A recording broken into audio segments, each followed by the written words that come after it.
They held her down. They forced the female police officer to watch as the Mafia boss's son and his men beat her canine partner with steel-toed boots. As her dog yelped in agony, the spoiled thug just laughed in her face.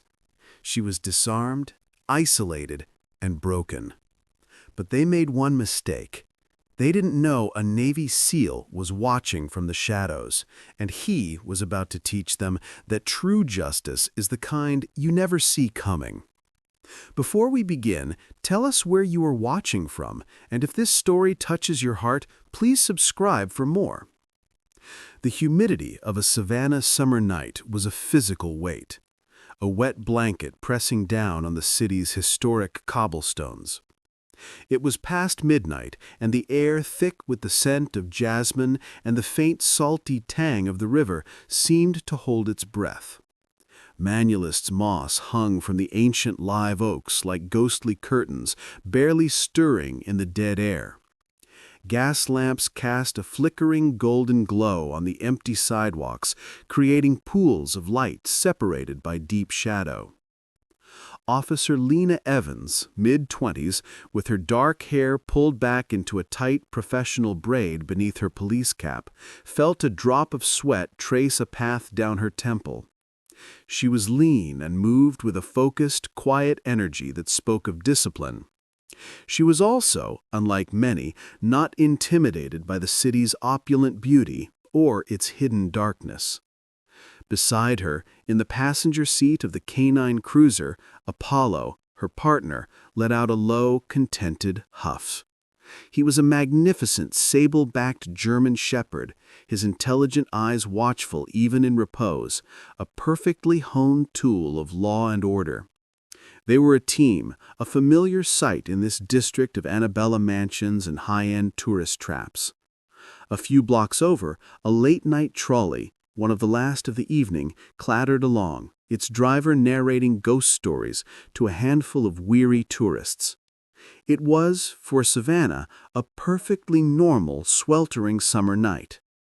Then the night was torn open by the sound of a predator, not a human one, but the mechanical shriek of a high-performance engine being pushed to its limit. A steel-blue Maserati convertible careened around the corner of Bull Street, its tires screaming in protest against the historic stones.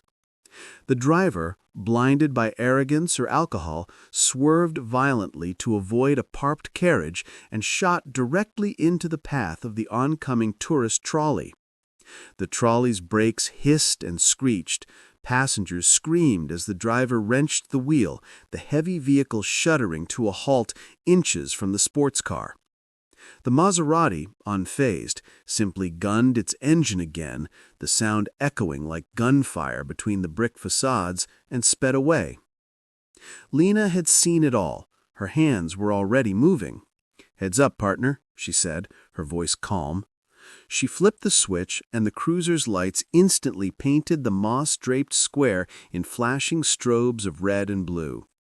The siren wailed, a sharp, necessary intrusion on the night. The Maserati, its escape route cut off by Lena's expert maneuver into the center of the narrow street, finally slammed on its brakes, fishtailing slightly before stopping. Lena left Apollo in the car, the K9 unit's engine running, air conditioning blasting for his safety. She approached the driver's side of the Maserati, her hand resting naturally on her hip near her service weapon. The driver, a young man in his early 20s, was struggling to get out of the low-slung car. He wore an expensive-looking silk shirt, unbuttoned halfway down his chest, and his dark hair was a carefully constructed mess. This was Nico Petrillo, a face Lena knew from departmental bulletins but had never met. He was the only son of the city's most notorious and untouchable businessman. As he finally stumbled to his feet, a wave of high-end bourbon rolled off him, potent enough for Lena's eyes to water. He leaned against the car for support, a petulant sneer twisting his handsome features. "Do you have any idea," Nico slurred, pointing a shaky finger at her, "how much this car is worth? You probably just scratched the paint, you officer. Lena's expression did not change. Sir, I just witnessed you nearly cause a major accident with a civilian trolley. May I see your license and registration, please? Nico scoffed, a wet, unpleasant sound. I don't need a license, he muttered. Then he pulled out his slim gold phone. He fumbled with the screen before pressing it to his ear. This is ridiculous. Lena waited, patient. She had seen this before. The entitlement, the assumption that rules were for other people. Dad, Nico whined into the phone, his voice a jarring shift from arrogant to childlike. Yeah, it's me. Listen, some canine cop is bothering me down in the historic district. Can you... Yeah, just handle it. He snapped the phone shut and looked at her, his eyes glassy. He'll handle it. Sir, I am not done, Lena said, her voice firm, cutting through his alcoholic haze. I need you to step away from the car and onto the sidewalk. I'm going to conduct a field sobriety test. Nico looked genuinely stunned, as if I had just asked him to fly. A test? You can't test me. But he complied, stumbling as he tried to navigate the uneven cobblestones. Lena administered the test with methodical precision. The horizontal gaze nystagmus, the walk and turn, the one-leg stand. Nico failed every single part spectacularly, nearly falling over twice. This is stupid, he spat. These shoes aren't for rocks. Lena finished her notations. Sir, based on my observations and your performance on the tests, I am placing you under arrest for driving under the influence. She holstered her notepad and unclipped her handcuffs. The metallic click of the cuffs opening seemed to echo in the humid air. For the first time, a flicker of genuine panic crossed Nico's face. He looked from the cuffs to her face. You can't be serious. Do you know who I am? It was then that the headlights washed over them. They were so bright they bleached the color from the scene, turning the cobblestones white and Lena's blue uniform black. A new vehicle, a mirror-black Escalade, had glided silently onto the street from the opposite direction, boxing in the cruiser and the Maserati completely. Its engine was a low, barely perceptible rumble. The street, which had been empty seconds before, now felt like a cage. The Escalade's doors opened in near perfect unison. 4 men emerged. They were not street thugs. They were large, dressed in immaculate dark suits, their movements economical and purposeful. The driver, a mountain of a man with a shaved head, walked directly toward Nico. The other 3 fanned out, their target immediately clear: Lena. Lena's hand instinctively went to her weapon, but she didn't draw. Stay back, she commanded, her police voice ringing out. This is an active arrest scene. The men did not slow down. It happened faster than she could have predicted.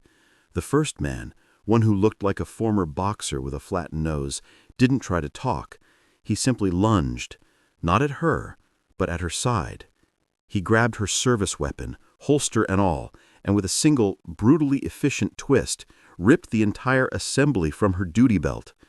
The specialized plastic and leather snapped, the sound sharp in the night. Lena cried out, more in shock than pain, as the second man, thinner but with the quick, wiry movements of a snake, grabbed her radio hand and slammed her arm against the side of the Maserati. Her radio clattered to the stones. The third man, the largest of the group, stepped behind her. He grabbed her other arm, wrenched it behind her back, and pinned it there with a grip that felt like a steel vise. He locked his other arm around her throat, not choking her, but controlling her completely. Lena was trapped, her arms pinned, her body held immobile by the sheer overwhelming force. She was a trained officer, strong and capable, but this was a professional takedown. She was utterly helpless. Nico Petrella watched, his panic replaced by a slow, reptilian smile. He sauntered over until he was standing directly in front of the immobilized officer, so close she could smell the bourbon on his breath. He looked at the man holding her. "Hold her tight, Bruno. I want her to watch." He turned his gaze to the canine cruiser, where Apollo, sensing his handler's distress, had begun to bark, a deep, frantic, and furious sound from behind the reinforced glass.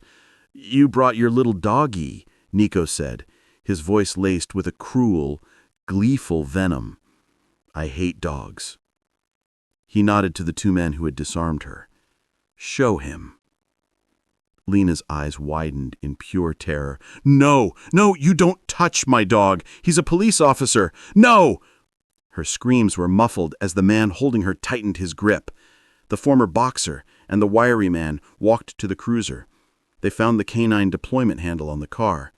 With a hiss, the rear door popped open. Apollo, a 90-pound mass of muscle and training, exploded from the car, launching himself at the men he perceived as a threat to his handler. He was trained for this, but the men were ready. They were wearing steel-toed boots.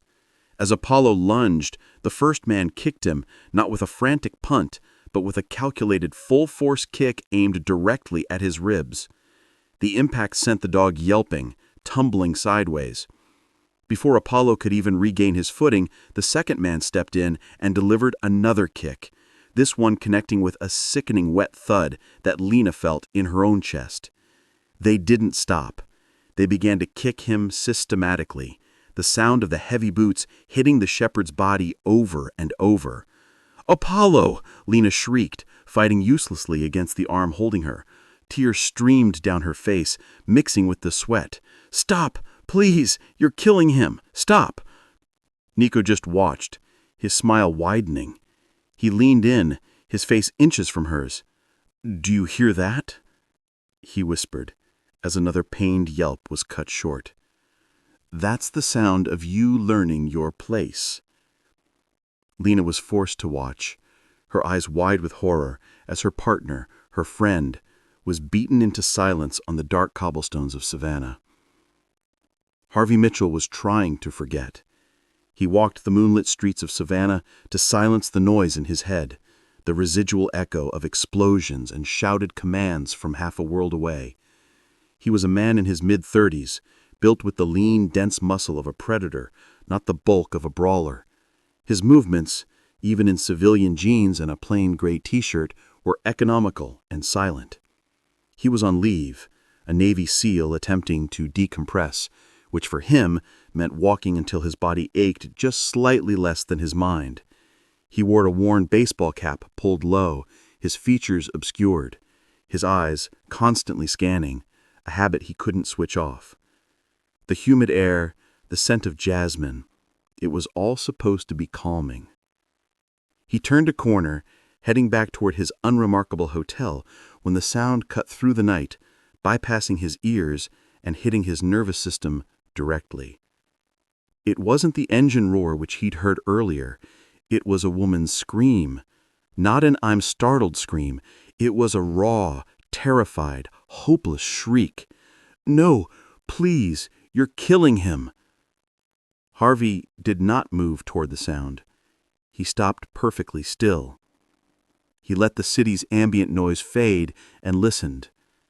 The scream was followed by a sickening, repetitive thud, a man's taunting, slurred voice, and beneath it all, the most triggering sound, the high-pitched, agonizing yelp of a dog in pain. Harvey Mitchell's mission to decompress was officially over. He didn't move toward the lights of the street. He moved toward the darkness.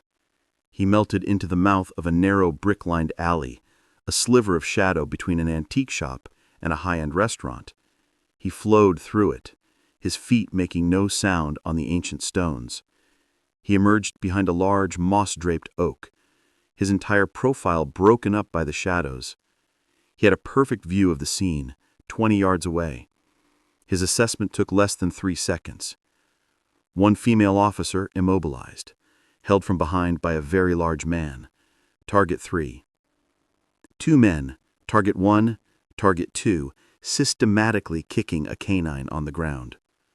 One drunk civilian, the principal, clearly the cause, watching with a smile. One more man, Target 4, the driver, leaning against the black Escalade, detached, serving as lookout. 4 henchmen, 1 hostage, 1 victim. Harvey's objective formed instantly. Rescue the officer. Save the canine. Incapacitate all threats. And the most important rule, disappear. This was not a war. It was surgery. He took a slow breath, letting the adrenaline sharpen his focus into a cold, diamond-hard point. He began to move. He didn't exit the shadows. He used them, moving from the oak tree to the rear of the Escalade, completely unseen. The driver, the lookout, was smoking, his gaze flicking lazily toward the commotion. He was the first obstacle. Harvey moved. The driver heard nothing. He just felt a hand cup his chin and a rigid set of knuckles strike his temple. The thud was barely audible. The driver crumpled, unconscious before he hit the ground. Target 4 neutralized. Now for the cluster. The remaining 3 were focused entirely on their victims. Lena was still screaming, her voice growing, "Stop! Apollo! Oh no! Oh partner, I'm here! I'm so sorry!" The 2 men kicking the shepherd were laughing. The first one, a broad-shouldered man in a tight black suit, reared back for another kick. He never landed it. Harvey, emerging from the shadow of the Escalade, was on him. He didn't punch. He grabbed the man's extended right wrist with his left hand, and his right hand grabbed the elbow. He twisted. It was a simple, brutal lesson in physics. The sound of his wrist and elbow joint popping was loud and wet.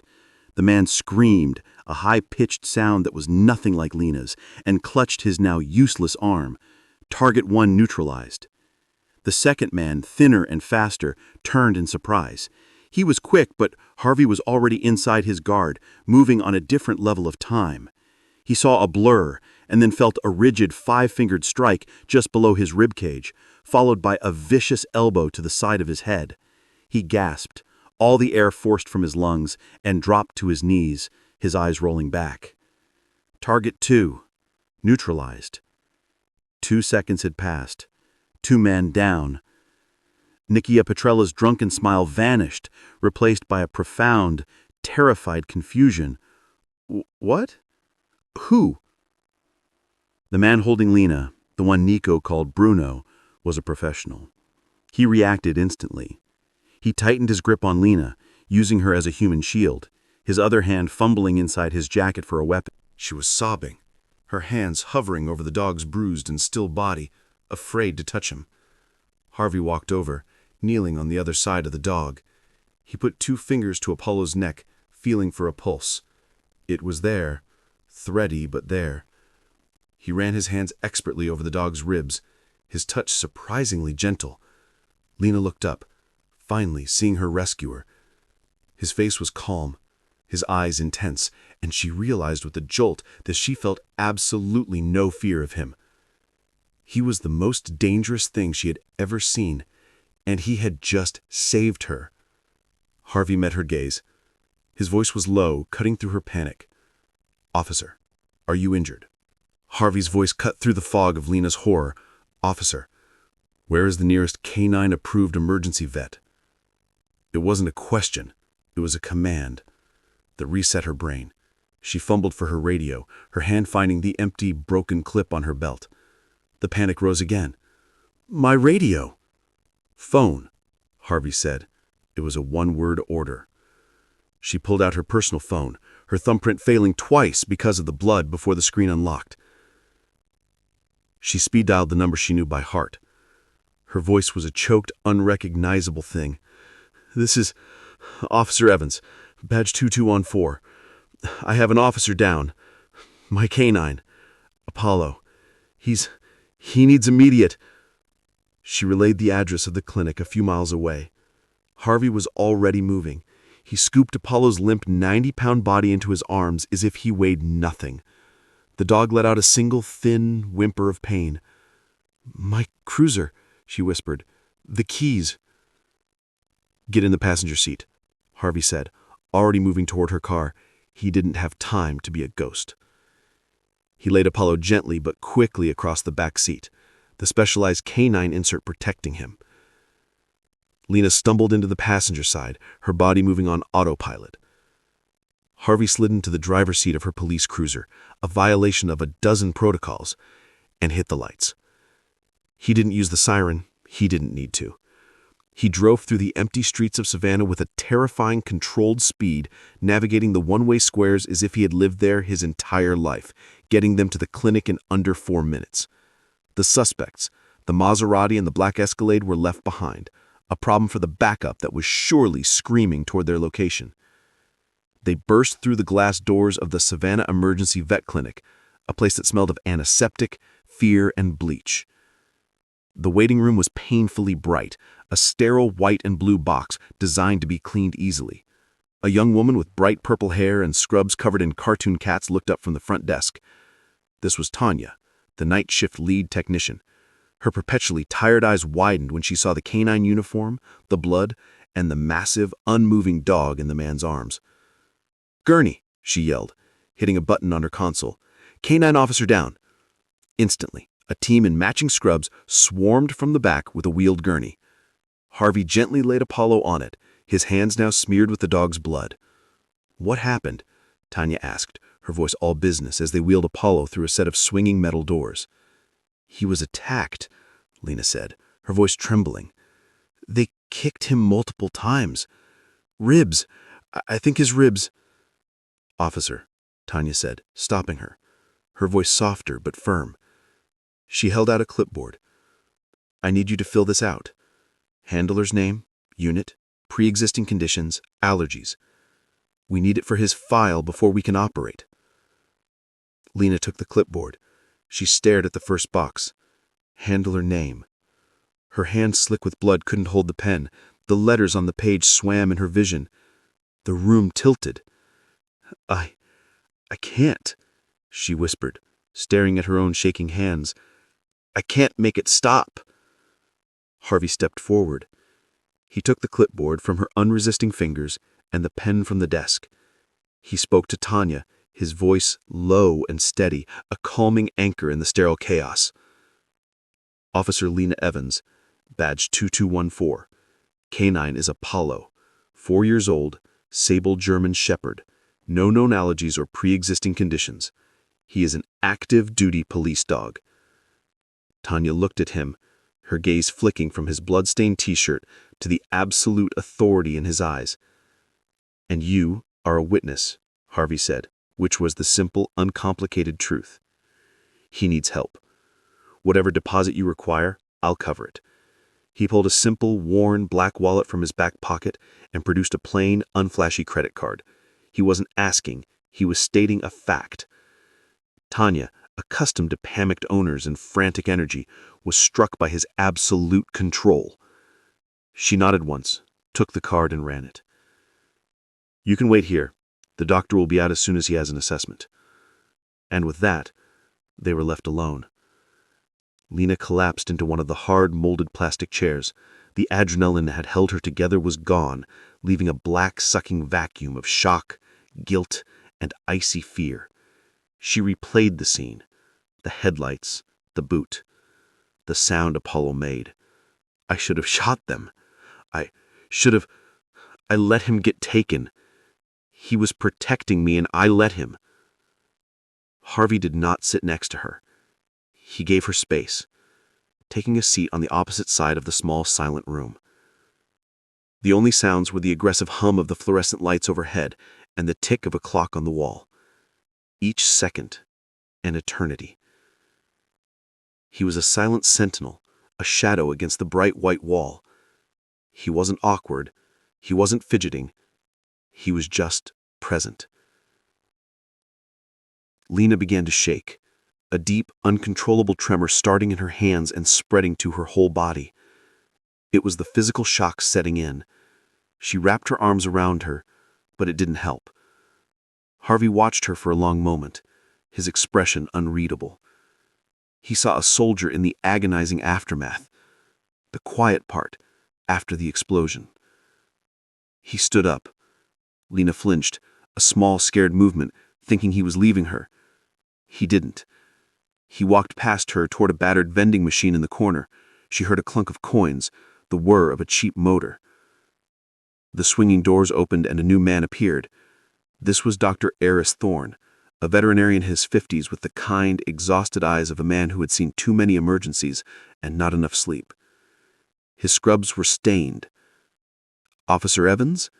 Lena leapt to her feet, the world narrowing to this one man. Is he okay? Please, is he... Dr. Thorne's expression was grave. He didn't sugarcoat it. Officer, Apollo is in critical condition. We've done x-rays. He has 3 broken ribs and 1 has punctured a lung. He is bleeding internally. Lena's hand flew to her mouth. Oh no. I'll be blunt, the doctor continued. He needs emergency surgery right now to repair the lung and stop the bleeding. Without it, he will not make it through the next hour. Lena's legs buckled and she fell back into the chair. What are his chances? She whispered, a question she wasn't sure she wanted answered. Dr. Thorne sighed. Honestly, 50-50. He's strong. He's a canine, which is in his favor, but the damage is severe. I need your consent to operate. Yes, Lena choked out, the word tearing from her throat. Yes, whatever it takes. Please, please save him. The doctor nodded. We'll do everything we can. He turned and disappeared back through the doors. The dam broke. The 50-50 chance, the if of it all, shattered her remaining control. Lena put her bloody hands to her face and began to sob. Not the loud screams from the street, but the silent, racking, body-shaking sobs of true and profound despair. She was drowning in the fluorescent light. A moment later, Harvey was standing in front of her. He was holding 2 steaming styrofoam cups. He had gotten coffee from the vending machine. It smelled burnt and terrible. He didn't say, "It'll be okay." He didn't pat her on the back. He didn't hug her. He just stood there, holding the coffee until she finally shakily lowered her hands. He held 1 cup out to her. She was shaking so violently she could barely lift her arm. As she reached for it, her trembling fingers brushed against his. His hand was rock steady, scarred, and radiated a warmth that cut through the icy shock. The brief contact was like an anchor. The first solid thing she had felt since this started. She took the cup. He sat down, not across from her this time, but in the chair right next to her. He took a sip of his own coffee and didn't even wince at the taste. He stared at the blank wall-mounted TV. He's a canine, he said, his voice quiet, almost conversational. Lena looked at him, her vision blurry with tears. What? He's not a pet, Harvey clarified, his gaze still on the TV. He's a warrior. Lena just stared at him, confused. They train for this, Harvey continued, as if stating a simple, unchangeable fact. They are trained to fight, to endure, and to survive. This is his fight. You just have to let him do his job. It was the strangest, most practical, and most comforting thing anyone could have possibly said. He wasn't offering sympathy. He was offering respect. He was reframing it. Apollo wasn't just a victim. He was a soldier in triage. Lena took a shaky sip of the awful coffee. It burned her throat, and for the first time in an hour, her hand shook just a little bit less. She nodded more to herself than to him. A warrior, she repeated, her voice a raw whisper. Yeah, he is. Lena never made it home. After Harvey left the clinic, just as her own backup, a shaken patrolman named Riley arrived. She was driven to the precinct. The sun was beginning to stain the eastern sky a pale, sickly yellow, filtering through the humid haze. She spent the next 3 hours in a small, windowless debriefing room. Now, just after 7 a.m., she sat at her own desk in the squad room, which hummed with the early morning shift change. The air smelled of burnt coffee, industrial cleaner, and the ozone from old computers. Her uniform was stiff with dried blood, her own and Apollo. Her body ached, a symphony of sympathetic pain, and her hands still trembled as she tried to type her official report. Each keystroke was an agony, forcing her to relive the moment the boots connected, the sound of the ribs snapping, her own useless screams. Her report was meticulous, detailing every slurred word from Nico, every action taken by the men, every second of the assault. She named Nico Petrioli as the principal and noted his clear, taunting words. She typed until her fingers were numb. "Evans, my office." The voice belonged to Captain Frank Miller, a man in his early 50s who wore his 25 years on the force like a heavy coat. Miller was a good cop, with a weathered, tired face and eyes that had seen too much but missed nothing. Miller respected Lena. He had personally approved her for the canine program. Lena stood, her body protesting, and walked into his glass-walled office, report in hand. He gestured for her to sit. "I just got off the phone with the hospital," he said, his voice gruff but not unkind. "Your partner is out of surgery," Dr. Thorne said. "It was touch and go, but he's stable. The next 12 hours are critical." A single hot tear of relief escaped and tracked a clean path through the grime on Lena's cheek. She just nodded, unable to speak. "Good," Miller said, looking at the report, not at her. "Now this." He scanned the first page. His face was neutral. He scanned the second page, and his jaw tightened. He stopped, his gaze fixed on a single typed name. Nikisa Petrioti. He looked up at Lena, his expression no longer just supportive but deeply, profoundly worried. "Lena," he said, his voice dropping, "are you 100% certain on this name?" "Yes, sir," she said, her voice thin but firm. He introduced himself. He called his father on the phone. Miller leaned back in his chair, the old leather groaning. He rubbed his eyes. "His father? Of course he did." He tossed the report onto his desk. "Well, it doesn't matter. Nikisa Petrioti was bailed out 3 hours ago." Lena's head snapped up. "What? How? I hadn't even finished the report." "His lawyer was at the booking station before your backup even called it in," Miller said flatly. "This is Don Petreo we're talking about, Lena, not some street-level boss. This family is Savannah. They own half the docks, half the shipping, and some say half the city council. People who cross them have a tendency to disappear, or worse." He leaned forward, his eyes boring into hers. "Your report is perfect. Your actions were by the book. But you need to understand what you just stepped on. This isn't a hornet's nest. This is a dragon's lair." "He almost killed a police officer, sir," Lena whispered, her fury a cold, hard stone in her stomach. "He almost killed Apollo." "I know," Miller said, his voice grim. "And they will pay for that, but not in the way you think.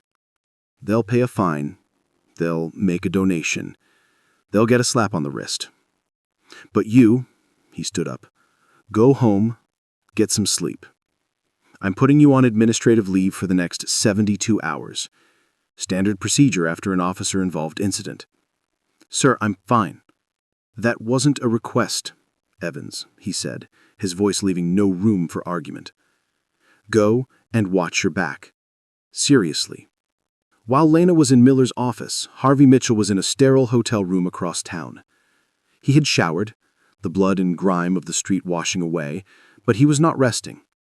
His laptop, a sleek, unmarked, and highly encrypted piece of hardware, sat on the cheap hotel desk. He was a ghost, and he had been seen. He had left 4 men neutralized on a city street. He needed to know the enemy. He ran the name he had heard, the drunk kid whine, Petrillo. He wasn't using Google. He was using secure back-channel resources, skills honed by years of intelligence gathering in hostile territories. The information that populated his screen in moments was far more detailed than Captain Miller's warning. Don Petriello, head of the Petriello shipping empire, a front for one of the oldest organized crime syndicates on the East Coast. The file was thick. Smuggling, extortion, labor racketeering, and a long list of missing rivals. The 4 men from the street were professionals, and the son, Nikisa Petrioti, was listed with a string of dismissed charges: reckless endangerment, assault, possession, a spoiled, volatile, and untouchable asset. He shut the laptop. This was bad. The officer, Evans, was tough, but she was a cop. She played by rules. The Petrillo family did not. He had seen this scenario play out a dozen times in foreign countries. The local honest official who gets too close and is silenced. He had just dropped her in the middle of a war she was not equipped to fight. Lena walked out of the precinct, the bright morning sun feeling like an assault. She was exhausted, angry, and now officially on leave. She felt utterly alone. Her personal car, a simple, practical sedan, was parked in the far corner of the police lot. As she approached, a man stepped out from behind a concrete pillar, as if he had been waiting for her. He was not a cop. He was in his late 30s, wearing an impeccably tailored silver-gray suit that must have cost more than her car, despite the already stifling humidity. His dark hair was perfect, his smile bright and disarming. He held a slim, leather briefcase. This was Julian Kay, the Petriello family's chief counsel. "Officer Evans," he asked, his voice smooth as silk. "A moment of your time." "I'm off duty," Lena said, her hand on her car door. "My apologies. My name is Julian Kay. I represent the Petriello family, and first I want to say that my client, Nico, is deeply, deeply sorry for the misunderstanding last night. He's just a young man. He was emotional, you understand." Lena's hand tightened on the handle. A misunderstanding? He assaulted a police canine. Kay's smile tightened just a fraction. An unfortunate incident, Which is why the Petrillo family, as longtime supporters of Savannah law enforcement, would like to make a substantial 5 figures donation to the city's canine unit to ensure all your brave officers and their partners have the very best equipment. He paused, letting the offer hang in the air. "We only need one small thing. A clarification. Your report. It's our understanding from several witnesses that your dog became agitated, that it attacked my client's vehicle first, that he and his security were simply defending themselves. A tragic accident." Lena stared at him. The sheer audacity of it, the casual, confident corruption. She felt the blood drain from her face, replaced by a cold, sharp rage. "Are you attempting to bribe a police officer, Mr. Kay?" The question was flat, dead. Julian Kay's smile evaporated. It didn't fade. It vanished as if a switch had been thrown. His face, without the smile, was cold, reptilian. He straightened his tie. "That's a very accusatory term, officer. I was offering clarification. But I see you're not in a mood to be reasonable."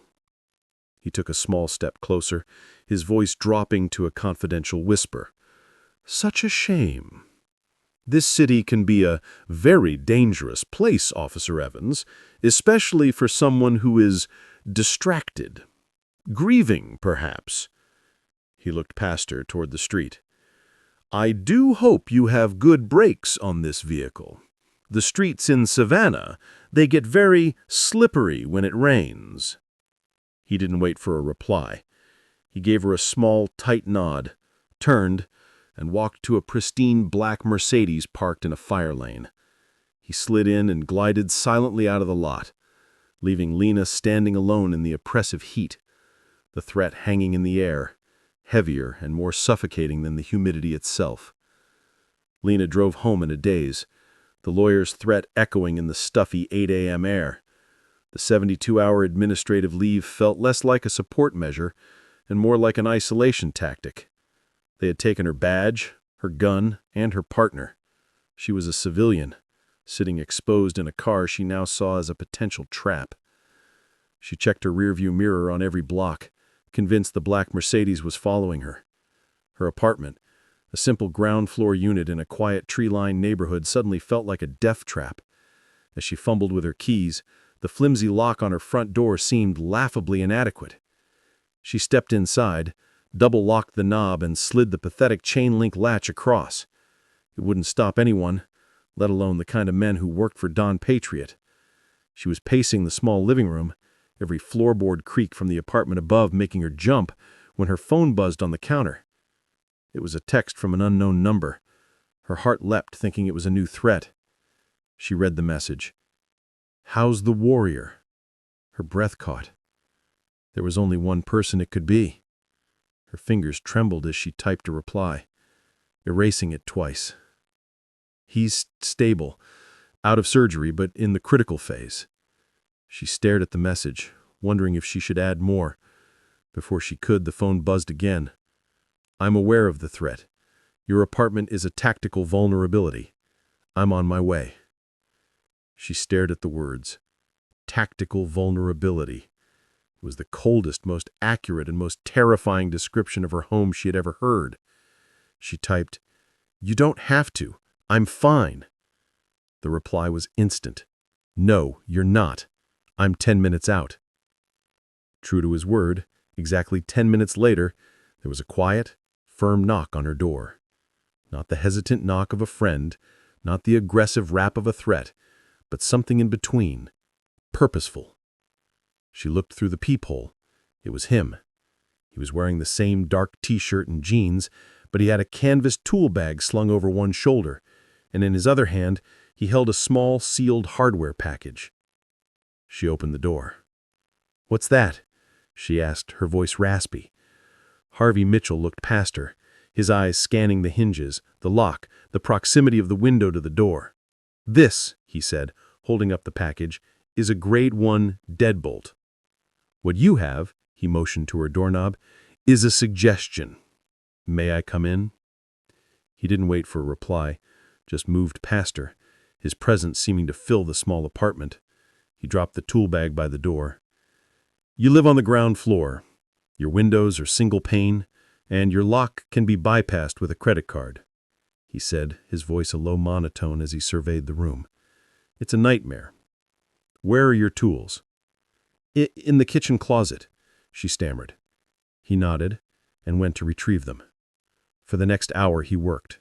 The silence was only filled with the whir of a cower drill, the click of a ratchet, the scrape of the old lock being removed. Lena just sat at her small kitchen table watching him. He worked with the same terrifying economical precision he had used on the street. No wasted motion. He not only installed the new deadbolt, but he used a small kit from his own bag to reinforce the door jamb with a 3-inch steel plate. Then he moved to the windows, installing simple secondary locks that would prevent them from being slid open from the outside. "Thank you," she said, her voice small. "You didn't have to do this." He finished tightening a screw on the last window lock and stood up. "They won't try a subtle attack. Not after last night," he said, as if talking to himself. They'll either try to scare you, like the lawyer, or they'll go for a hard entry. This just buys you time.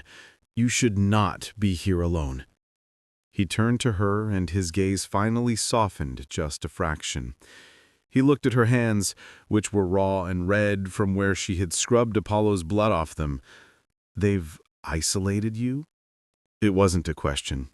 Lena nodded, the walls she had kept up at the precinct finally starting to crumble. "He's all I have here," she whispered, the admission costing her. "My family's in Oregon. It's just been me and him since the academy." She traced a small, faint white scar on the back of her hand. "He gave me this when he was a 12-week-old puppy. Bit me right after I picked him out. Little monster." A sad smile touched her lips. "I knew he'd be a great cop." Harvey stood in front of her, his own arms corded with muscle now streaked with drywall dust. He instinctively rubbed a spot on his forearm, a long, puckered, silvery white scar that ran from his wrist to his elbow. Lena's eyes were drawn to it. "What about you?" she asked, desperate to change the subject from her own pain. "Is that from your work?" Harvey looked down at the scar, as if seeing it for the first time. He was quiet for a long moment. He had been trained to lie, to dissemble, to create cover stories. But he looked at her, at the raw, honest pain in her eyes. and he found himself incapable of it. "Kandahar," he said, the word clipped and heavy. "Shrapnel from a bad call. A friend of mine. He didn't make it. This was just my reminder." It was the most he had told anyone in years. He had just created a bond, a shared vulnerability that was more intimate than any touch. They stood in the quiet of the reinforced apartment, two warriors from different worlds suddenly profoundly connected by the scars they carried. The moment was broken by the shrill ring of her phone on the counter. Lena's entire body went rigid. She stared at the phone, the caller ID flashing Savannah Vet Clinic. This was it. This was the call. Her blood ran cold. It had been hours. They were calling to tell her he was gone. "I can't," she whispered, her eyes wide with panic. "I can't answer it. Harvey, I can't answer it." "Yes, you can," he said, his voice firm. He stepped forward, picked up the phone and hit the speaker button. "Officer Evans' phone?" he said. "This is Dr. Thorne. Is she there?" "I'm here, doctor," Lena choked out, her hands pressed to her mouth. "Doctor, please?" There was a pause. Lena felt the world tilt, ready to fall. "Officer?" Dr. Thorne's voice came over the speaker, and it was tired, but not sad. It was warm. "I just wanted to let you know your partner is a medical miracle. He's a stubborn, tough-as-nails fighter." Lena's knees gave out. She grabbed the edge of the counter. He is. His vitals have been rock solid for 3 hours. The internal bleeding has stopped. His lung function is improving, the doctor said, and she could hear the smile in his voice. "He's not just stable anymore, Lena. He's pulling through. He's going to make it." The world snapped back into focus. The relief was not a gentle wave, it was a physical, violent force. A sound tore from Lena's throat, a combination of a sob and a scream. The phone slipped from Harvey's hand and clattered to the counter. Lena didn't even notice.